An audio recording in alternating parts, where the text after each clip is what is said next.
Okay, and now Cassie's going to show us how to do a polo wrap.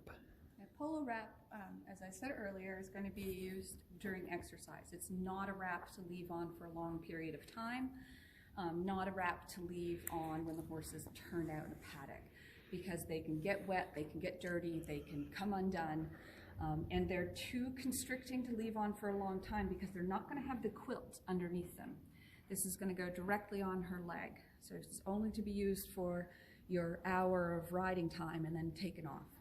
And I took this out of storage. The corner is tucked in so it won't unroll. So when you're putting these away after you've wrapped it up, just tuck the corner in underneath so it stays wrapped. And on this one, good girl, you don't want to start in the middle because then you're going to have uneven pressure right against her leg. If you've got 1.5 inches or 2 inches of quilt between the bandage and the leg, starting in the middle isn't going to bother her at all. But this is going to start right at the top. It's going to go the same direction as all the other wraps we've put on. So the flat edge is at the front of her leg. I've got the flat side of my roll against her leg, so this is incorrect with the gap against her leg. Oh, and this would also be incorrect with the flat edge at the back of her leg, so it goes to the front. When you're practicing these, it is a good idea to practice on both sides because you feel awkward. If you switch to the other side and you're doing the wrap the other direction, it feels like it's wrong, but it's not.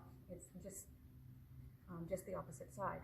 So same idea, you're gonna wrap this around the front. We're starting just below the knee. Don't wrap the knee joint itself. And I've angled my top slightly so that I can fold this little bit of a corner down. And then as I go around, I'll cover it. And that's going to help to keep it from slipping down her leg.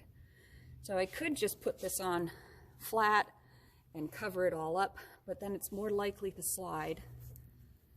So it just helps it to keep from coming undone. If you make that little corner at the top, flip it down, and then cover it on the next round. You want to come down the leg with even spacing, making sure you overlap each time. When you get to the fetlock, you've got to allow the fetlock to flex and extend during exercise, so you're going to angle your polo wrap to follow the angle of the fetlock, and it's going to scoop underneath like a suspensory ligament, and then come back up at the top with our little cross in the front. And if you can go around the back, Robert, this is going to make a gap here because of the angle of her leg. It can't be avoided unless you do it incorrectly and just go straight across. So you've got to scoop underneath that fetlock, otherwise your polo wrap doesn't give support to the fetlock joint, which is half of its purpose. So if you get a little gap at the back, that's fine, as long as you make sure it's covered as you go back around. And you're going to finish this with Velcro at the top, again, just like the others. Velcro's on the outside facing backwards and at the top of the leg so it doesn't come undone.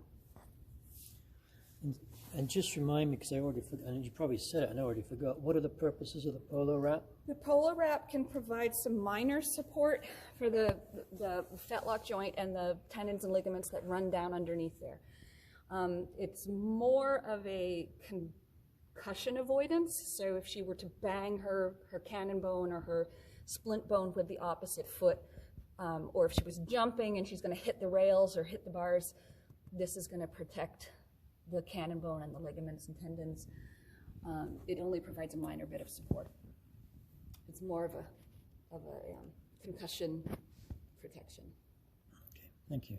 Go ahead. In undoing, again, just like the others, I'm just sticking the Velcros together so they don't stick to everything else, and you unroll this as quickly as you can and get it off the leg. Then you re-roll it, and when you re-roll it, Velcro's on the inside. That tells you you're going to keep rolling that way. If you're rolling it this way, that's wrong, and it can be confusing. If you start with the end of the Velcro, to know which way to go. So if you stick them together, now you know which way to go. You just continue following that trail.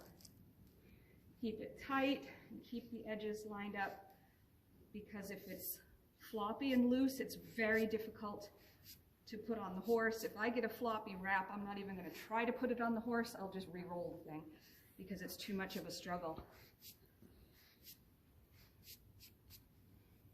Oh, and one, very quickly, if I could just say, because this happens to a lot of people, whatever kind of wrap you're putting on, whether you're putting on the quilt, the bandage, the polo wrap, if you accidentally let go of the thing, don't try to salvage it from here. You're not going to be able to roll this evenly enough. There's going to be gunk all stuck over it, so just take it off and start over. Even if you've got to the very end and it's the last bit, if you drop it and it unrolls, just start over again. And don't try to fix it in midair.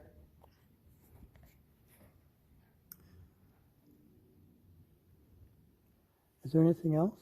Do you think that's it? Okay.